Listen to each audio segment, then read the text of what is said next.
Hi, I'm Dr. Boyce Watkins from Your Black World, and today many of you saw that LeBron James was headed back to Cleveland, which really shocked the hell out of me. I didn't think he was ever going to go back, especially after the way people treated him. But there is an expert on sports, a respected sports writer, John Henry Harris, who writes on the Ball Sports Network as well as ReasonForRhymes.com, and he seemed to think that this could happen from the very beginning. He has some insights on this that I can't give you, but I was real curious to talk to him about it. And first, I'm going to ask John, how you doing today, brother? Hey man, doing great. It's been a great day in sports. LeBron is the prodigal son is returning home. Yeah, really. So you think? So let me ask you this, man. When I heard that LeBron was going back, well, actually, when I heard people speculating that he might go back, I said, "There's no way, no way." I mean, when he left Cleveland, they treated him so bad. I mean, the blood just seemed so bad that I just thought people were engaging in wishful thinking. Now, you thought this was a possibility from the beginning? Yeah, felt it was a possibility. The letter that Dan Gilbert wrote about LeBron 4 years ago when he posted it up on the Cavs website, I always felt that would be a big obstacle to overcome. But they have that old saying that the ones you love, your family, are the ones that hurt you the most, and that kind of played out with LeBron and the Cleveland Cavaliers and the fans, and that's why I always felt that important. It was actually needed for LeBron to come back. Hmm. So I always felt that it was needed and imminent. Hmm. So you feel when you say needed, you mean it? Who needed it? When you say need, what do you mean by that?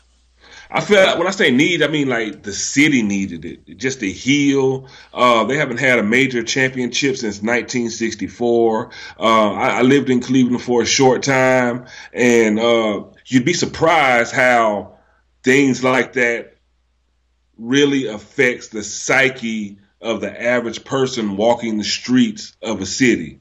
Um, them wanting a championship so bad, not having one, and being disappointed year after year after year, and sport after sport after sport, it really weighs on the general collective psyche of the people. And LeBron James, I know he understands from that area, and I think he knows that he's one of the few people at this time that can really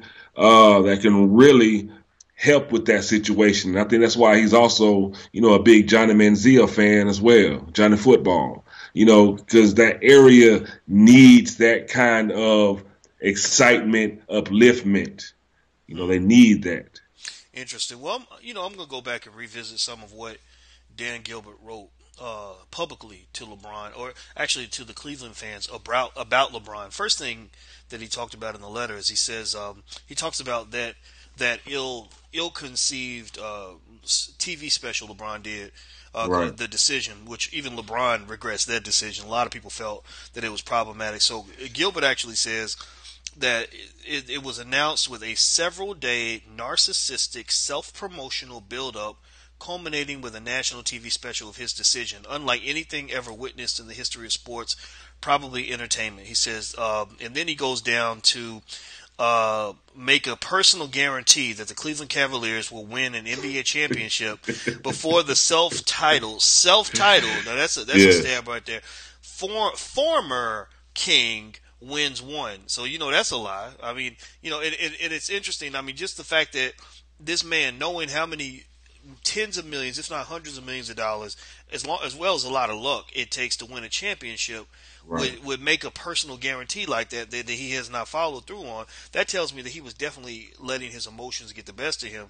And what really is interesting to me is this idea that somehow he concluded that LeBron owed him something, that he owed the city something, when a lot of people feel that LeBron spent some of his best years in Cleveland when he could have been playing in a big market, winning championships. All those years he was taking that sorry team almost to the finals, Oh almost, man. I mean, literally making something out of nothing. And you're gonna act like this man owes you, like he owes you his life? I mean, that offended me. What did you think about that? Well, it offends me as well, but not as much. Like I said, I lived in Cleveland for a while, and when you get there, these people actually know LeBron. Like they see him, grew up with him. So I got to get a story, a side of the story that you're not going to get on the news. Dan Gilbert was like a father figure to LeBron. Dan Gilbert, you got to think the young man at 18 years old that just got handed $90 million. Who do you think coached LeBron through how to save his money, invest his money, how to take care of his money, warning him about who's going to come to you, which snakes are going to start coming out of the grass? That was Dan Gilbert.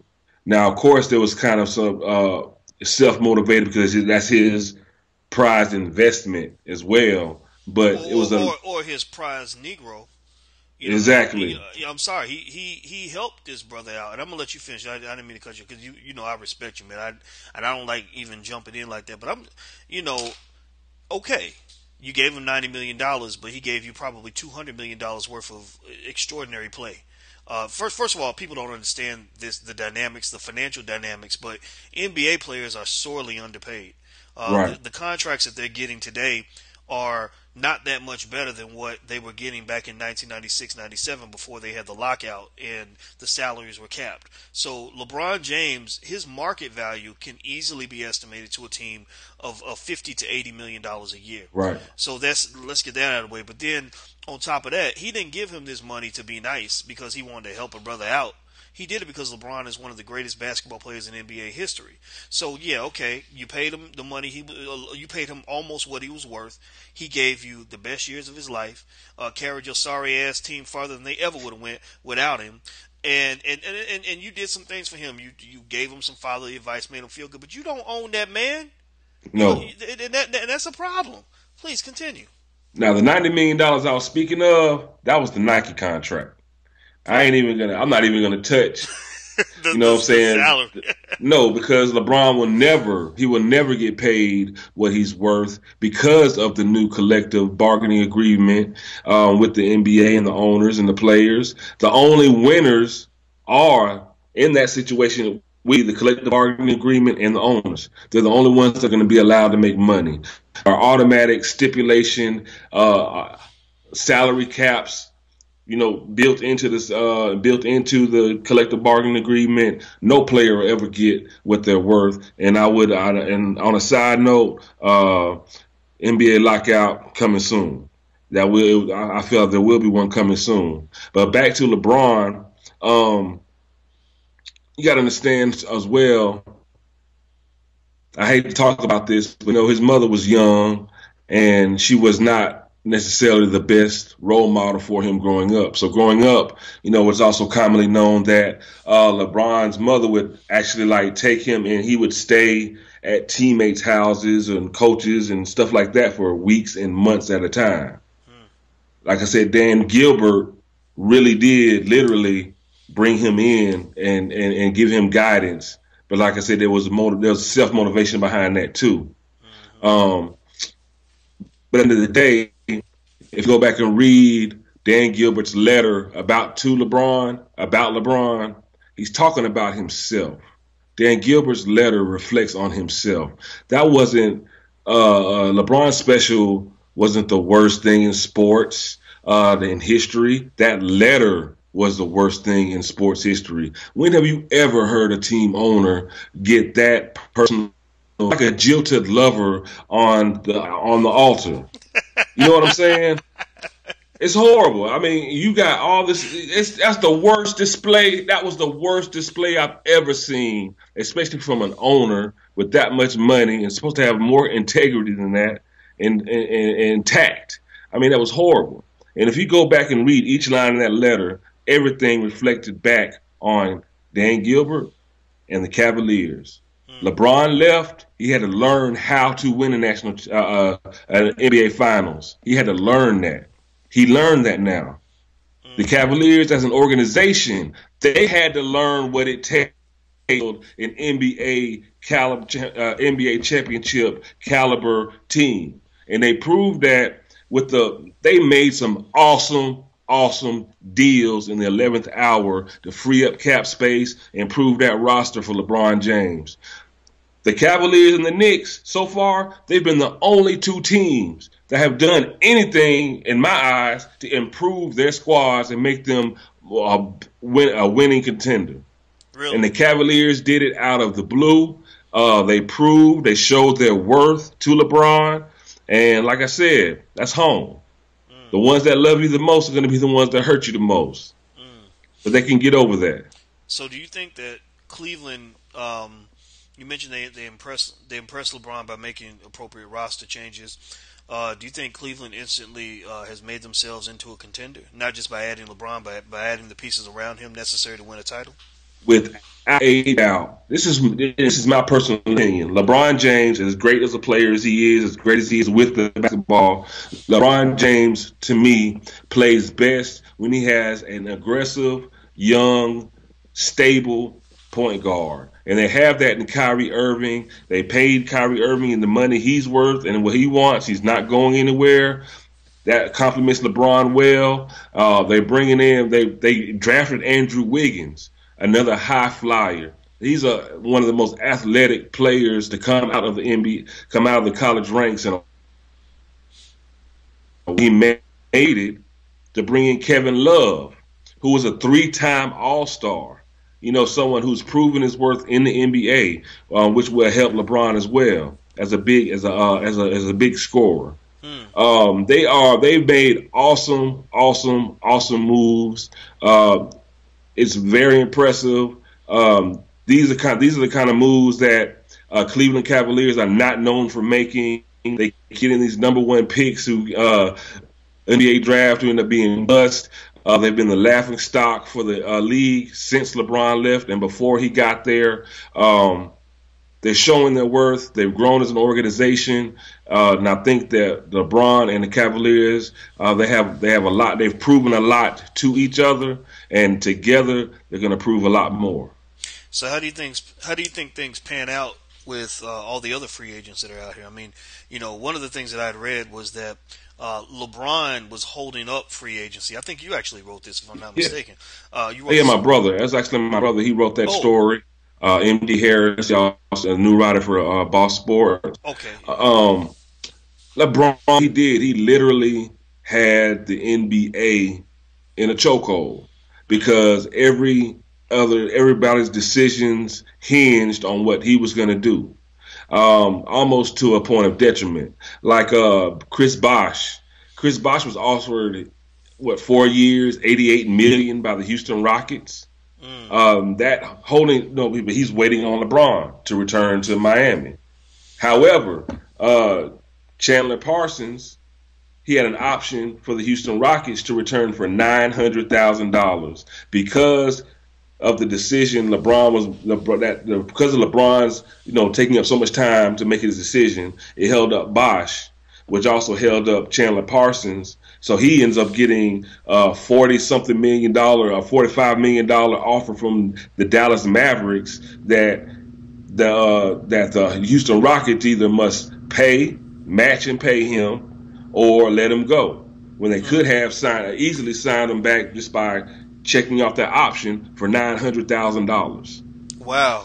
There's a big gap between $900,000 and 40 something million. Yes. That's some real money right there. Okay, so what do you think about some of the other big names in free agency, like Carmelo Anthony? So I mean, does LeBron's decision affect Carmelo's decision? If so, how? Oh, I think so automatically. It's not a secret to anybody. Of course, Carmelo was waiting to see what LeBron is going to do. I'm pretty sure we'll probably hear an answer from Carmelo either later on today, if not tomorrow. Uh, like I said, everything was hinging on him because even the New York Knicks were reportedly trying to clear up cap space to possibly bring LeBron to the Knicks. Hmm. He's the greatest player on the planet right now, the biggest free agent in the game this year. Everything revolved around him. Everything revolves around LeBron James. Interesting. Well, I'm going to ask the last question then. What about Miami? Tell me about. First of all, you had some interesting thoughts on Oh, that too. I want to ask you first of all. what do you think is the mood in Miami right now? Because it seems like they're not just losing LeBron; they can lose a lot more than that. But then Yes. also, and not to mention losing face, just with the embarrassment of having this happen. But you actually said that you believe that Pat Riley down in Miami did some things to cause some of this to happen. Please feel Yeah. free. Tell me everything you know about that. Oh man, Pat Riley. In the end of the day, Pat Riley's arrogant stance in the media, I think, kind of rubbed LeBron the wrong way. You don't in the deal. You don't challenge LeBron in the media, and you don't challenge LeBron in the media when you as an executive have work to do. It's his job to put together a winning team around, or just put together a winning team. Not even just around LeBron, put together a winning team. And he really challenged LeBron in the media on like if he's a real champion, he would come back and fight. This isn't a time to run. I'm confident that all the big three will be back in Miami. You don't say things like that. You don't say anything. That's not for you to say anything to the media. You work that out behind closed doors. And I think that played a big reason in LeBron leaving, because the Cleveland Cavaliers executives responded. They didn't. They responded with making moves that Pat Riley should have been making. Instead of talking about how confident he is in bringing LeBron and the rest of the big three back to Miami. So, And then as far as excuse me, no, please continue. now as far as Miami as a franchise, they are. I mean, this is a real letdown. They have the worst. They probably have the largest bandwagon contingent fan base in the world.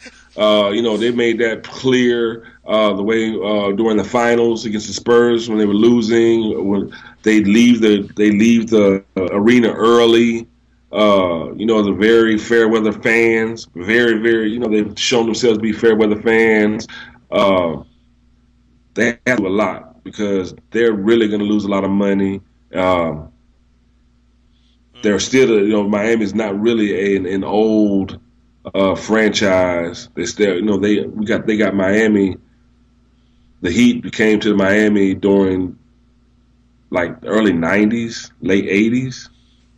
So they're not it's not like a storied program. When I was in high school in Florida, when the Miami Heat when it came to an existence, I was in high school down in Florida. So I mean, it's not like then they have a lot of work.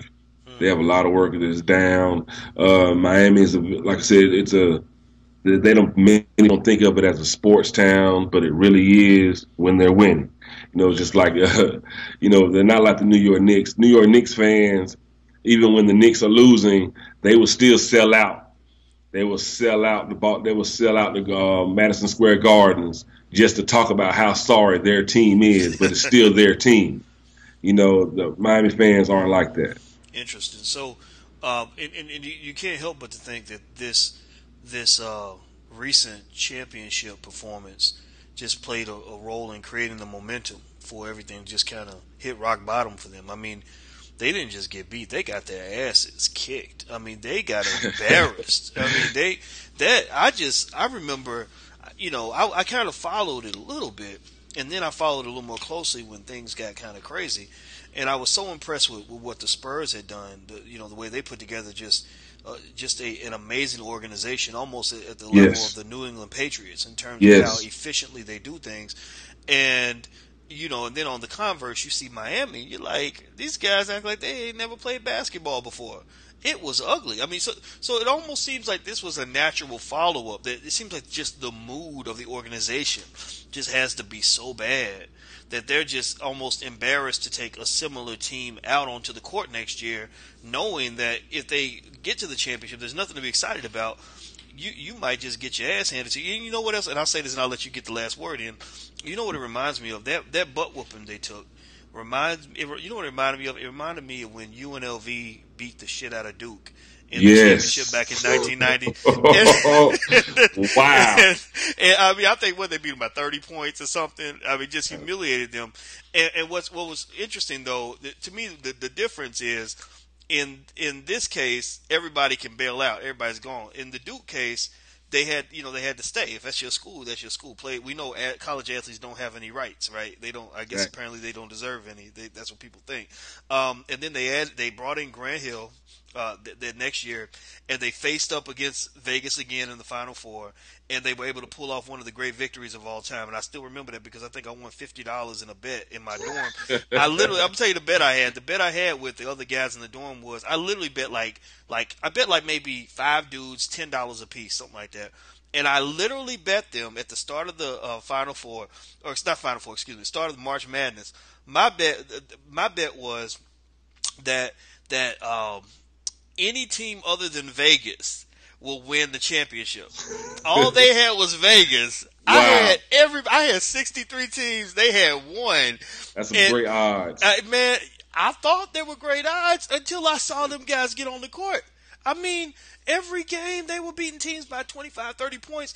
And then I remember they played Georgetown. They had Alonzo Mourning and Dikembe Yes. Mutombo, and I thought maybe that would be good. They slaughtered them, And then when it got down to the Duke game, I had given up. I said Duke can't come back after what happened last year, and they won that game, which I think was one of the great games in college basketball history. So let me ask you, to actually end my little reminisce with an actual question.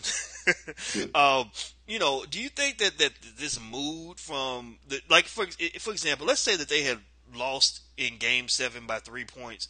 Do you think that energy would have been different coming into free agency? That would have led to different outcomes. Maybe LeBron staying and saying, "We almost got it. We just need to work on a couple things. So I'm gonna stay here and see it through." Or do you think this would have happened no matter what? I think it would have happened no matter what. Even And even this if, is even if they had won the championship, you think he would still leave? that's the only thing that may have been able to keep him there Okay. from year two. But him, LeBron going back to Cleveland, like I said, it had to happen. Now to keep your same analogy going with UNLV running Rebels, the best team ever bought and put together. You know what I'm saying? Yeah. That's what Miami's big three was. Mm. Miami's big three and the Miami Heat. They put together one of the best teams ever bought. However, this is a sport, and it's not just about physical. There's a mental component. There's a strategic component to sports. And people forget that. You can have all the best athletes in the world on one team, but if they're playing another team that plays together, that follows assignments and executes, they will beat those better athletes. Maybe not all the time, but they will. Now the Spurs out-coached, out-executed, outplayed the Miami Heat. Popovich is one of the greatest NBA minds in NBA history. And he put together a team that buys into the system. They know their role and play. Spoelstra is not a coach. There are times I cannot name one offensive set or what the offensive philosophy for the Miami Heat even do. They have an offensive philosophy? That's the problem. They don't even run plays. They give it to LeBron. Everybody sits back, waits for LeBron to score. Hopefully, if he doesn't score, he's looking for the refs for a foul or trying to flop, and that's not going to work. LeBron, I mean, they never had it. They never played. They were balling. Miami Heat were balling, but they weren't playing basketball. You know what I'm saying? The sport is called basketball. Interesting. Well, it's been an interesting shift of power, that's for sure, and it'll also be interesting to see what Cleveland can do. I know that they're a city that has gone through some tragedies and traumas with their sports teams. I remember reading about the Browns owner moving to Baltimore in the middle of the night, Yes, so that the fans I was wouldn't there. find out. Oh, you were there, yeah. So Wow. it's it's interesting. That loyalty seems to be important, and people are passionate about their sports. I'm curious to see how people treat him. My argument is that I think Cavs fans owe LeBron an apology. I think that he's, in my opinion, by him being gracious enough to return to this place where there is such has been such bitterness, it shows that he has more class than a large percentage of the fans do. Because this, burning his t-shirt, burning his shirt in the street. You love this man for all these years, and he's given you so much, but yet you treat him like a runaway slave. That's unacceptable. He's not anybody's slave, not anybody's boy, and he's proven that time and again. And what I like about LeBron, and I've never met him, but I know Chris Broussard, who knows LeBron very well, and I asked him about LeBron's personality. I said, LeBron comes off to me like a guy who really is a team player, who wants the team to do well. He wants to make other people better, and that's what I saw in him. Even the McDonald's All-Star game, I remember I had never seen a player control that game like that. I mean, everybody's trying to show how good they are. He literally controlled that game the way a father is controlling a game where all his children are playing, and he's deciding who's going to get the ball this time. Okay, Jimmy, you took the last shot. I'm gonna give it to Billy. Yes. I mean, he controlled the game. But he wasn't scoring all the points. He wasn't trying to soak up all the glory. He just wanted his teammates to have a good experience from playing with him. And I asked Chris, I said, does that translate to his personality? Because you're an athlete, much more so than me. People should know you're an extraordinary athlete in college, and it predicted to go to the NFL and all that stuff, and also a smart guy. The way a guy plays basketball often translates to who they are as a person. Like, yes. There was a difference between, you looked at the old school Knicks, there was a difference between the way Allen Houston played versus the way Latrell Sprewell played. And it translates off the court. Off the court, Allen's a nice guy. Latrell's a little bit of an asshole, who tries to beat up his coach, right? And so I think with LeBron, I see a guy who really wants his teammates involved, who really wants to elevate other people. I think he wants people to like him. He wants to be a part of something. Maybe that comes from being an only child to a single mother who was dropping you off at different people's houses. It seems like he wants to be a teammate, and I respect that about him. But at the same time, you can't mistake that kindness for weakness. Exactly. And I've seen that a lot with my brother. My brother's a very kind, polite, respectful person. But when you try to punk him, when you try to challenge him, he's going to let you know that he's a man. And I think that what you're talking about with Gilbert with that letter, I mean, if his attitude was anything like that letter, he probably tried to punk LeBron and made him feel like he had to stay in Cleveland, like, you owe me this. And LeBron said, no, I'm going to leave just to let you know that I am still my own man. Exactly. Same thing with Pat Riley. Oh, LeBron will be fine. He's coming back. If he's not a quitter, he'll stay with the team. I see LeBron saying, no, I'm going to show you who's in charge here. Is that what you're seeing too? Exactly. LeBron represents. He's really showing future athletes how they should conduct themselves. And I actually did a story about the letter that Dan Gilbert wrote, and showed the parallel, of LeBron. And because think about it, if you were fired from your job, or you left your job, and your boss tried to publicly humiliate and shame you, and say some of the things about you, say the things that he said about LeBron, would you go back and work for this man? Hell no. It'd be hard. And then not only that, what would your friends think about you? What would your family think about you? How do you think they would view you if you went back and worked for this dude who tried to punk you? You would not be able to hang around your boys. Your boys, they'd be too ashamed. They'd be like, he got punked. He still, bend over, no Vaseline. You know what I'm saying? That's no Vaseline talk that Dan Gilbert gave LeBron.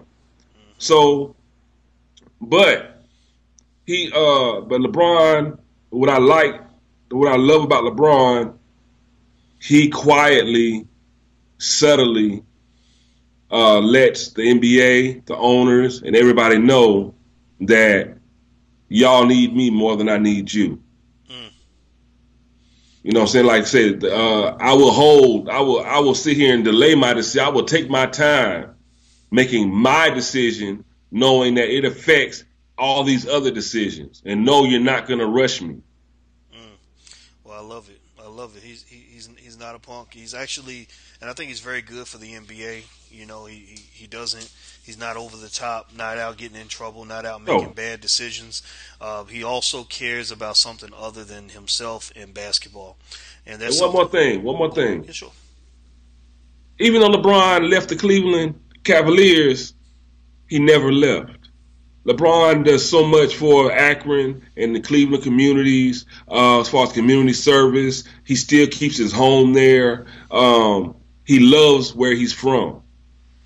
Like I said, when the city, his teammates, his teammates' parents, they actually helped raise LeBron. Literally, there's a lot of love for that area from LeBron.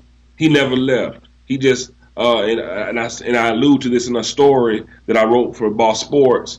In our terms, he just transferred his job to another city, but he never left. His heart never left Cleveland, or Akron, Ohio. You know, so yeah, LeBron, kudos. Yeah, LeBron gets a thumbs up from me too, a double thumbs up. I can't say the same for Kobe Bryant and Michael Jordan. So, No, no, but that's another conversation. and I'm a Laker fan. Yeah, wow, wow. We definitely got to have that conversation. Well, it was great speaking to you, John. Man, I appreciate you taking the time to I talk to me appreciate it. about this. And everybody, I want you to know that John, his name is John Hennry Harris. That's his nickname. He's a respected sports and hip hop writer, and he did not want to do this interview. But I punked him into it. I'm like, I didn't punk. I can't. Ain't no punking this man. I've totally retracted that statement before I get in trouble. But no, I asked him politely several times because I really wanted his perspective because John knows what he's talking about. He's not just a good athlete, but you're also a good brother, and that's why I appreciate you, man. Thank you so much for your time. Hey, I appreciate you, boys. You know that. You know that. We go way back like Cadillac. Sure do, man. Sure do. That's another conversation we'll have one day. But everybody, I want you to go check out John's work. John Hennry Harris. He writes for the brothersonsports.com. He also writes for reason4rhymes.com. That's reason with the number 4 rhymes.com. He has lots of good perspectives on hip hop and sports, and you really should check him out. I'm Dr. Boyce Watkins from Your Black World. Thank you for watching this video. And until we meet again, please stay strong, be blessed, and be educated. We are gone. Peace.